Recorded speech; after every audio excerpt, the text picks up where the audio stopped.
Alléluia, Alléluia, Alléluia. L'homme ne vit pas seulement de pain, mais de toute parole qui sort de la bouche de Dieu. Alléluia, Alléluia, Alléluia. Le Seigneur soit avec vous. Et avec votre esprit. Évangile de Jésus-Christ selon saint Jean. Gloire à toi, Seigneur. En ce temps-là, Jésus passa de l'autre côté de la mer de Galilée, le lac de Tibériade. Une grande foule le suivait, parce qu'elle avait vu les signes qu'il accomplissait sur les malades.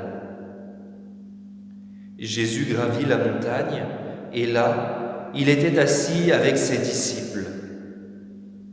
Or, la Pâque, la fête des Juifs, était proche.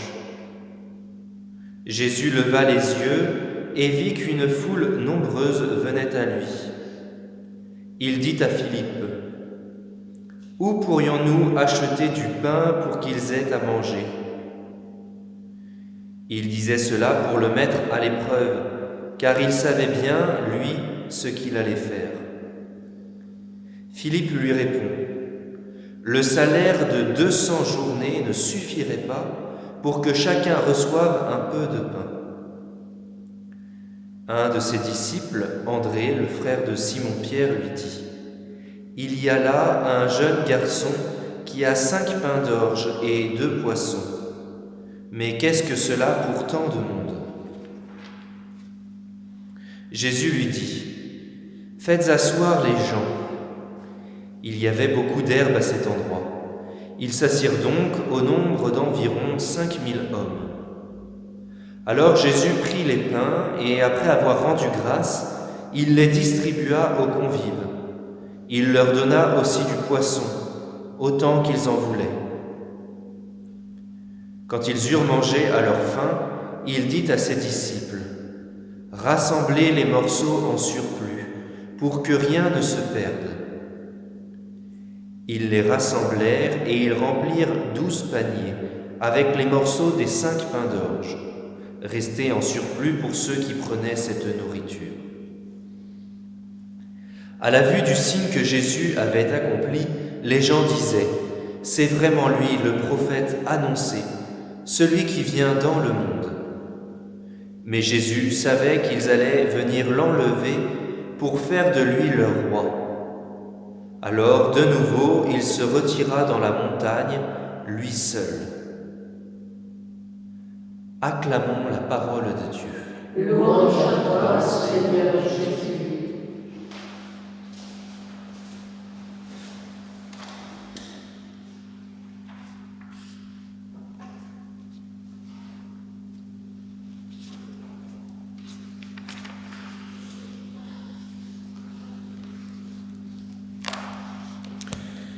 Nous cherchons parfois des signes qui nous permettent d'être assurés que Jésus est bien ressuscité, que ce n'est pas une fable, que ce n'est pas un récit pour calmer des sentiments qui ont été blessés et qui cherchent d'une certaine manière à survivre par-delà l'épreuve de la mort et de la mort sur la croix du Seigneur.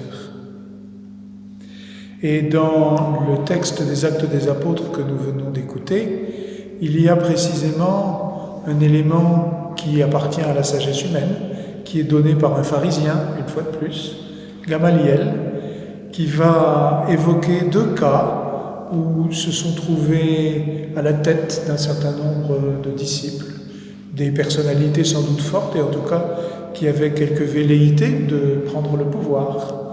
On a arrêté les têtes. Et tout s'est arrêté tout seul. Ce qui veut dire que cette sagesse qui entre dans la manière dont Dieu conduit l'histoire des hommes, cette sagesse nous indique que si Jésus n'avait pas été retiré des morts, si Jésus ne s'était pas levé vivant, ces apôtres n'auraient pas duré. Or, la bonne nouvelle est annoncée, et elle est annoncée avec une puissance et une force qui ne s'apparentent pas à du fanatisme ou à une sorte d'illusion collective qui fait que, dans la durée, on est capable d'annoncer quelque chose qui passe le sentiment, les raisonnements, et qui rejoint pourtant le tréfonds du cœur de ceux qui écoutent et qui écoutent attentivement, en découvrant que Jésus est celui qui peut répondre à leurs attentes les plus profondes, les plus secrètes, les plus cachées.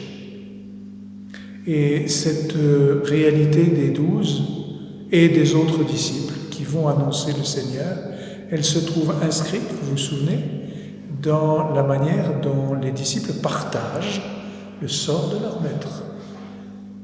Ils ne sont pas mis sur des autels. On ne se rue pas à leur suite en leur faisant des salam-alek multiples.